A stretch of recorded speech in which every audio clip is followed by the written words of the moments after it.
ఈరోజు అయితే మేమైతే గోరింటాకు అయితే కోసుకొచ్చాము. చూడండి, ఇదంతా గోరింటాకే, చాలా కోసుకొచ్చాము.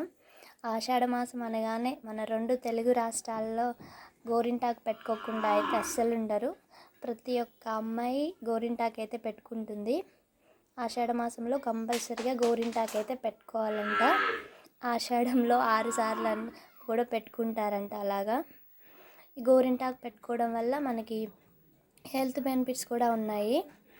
మనకి ఆషాఢ మాసంలోనే వర్షాలు అనేవి పడుతూ ఉంటాయి కదా, అప్పుడు ఆడవాళ్ళు ఎక్కువగా నీళ్ళల్లో ఉంటారు కదా, కాళ్ళు చేతులు కానీ ఎక్కువగా తడుస్తూ ఉంటాయి కదా.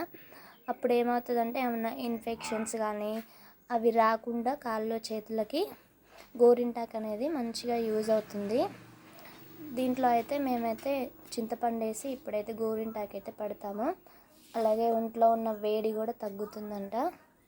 ఈ వీడియో మీకు నచ్చితే లైక్ చేయండి, షేర్ చేయండి, అలాగే సబ్స్క్రైబ్ చేసుకోండి.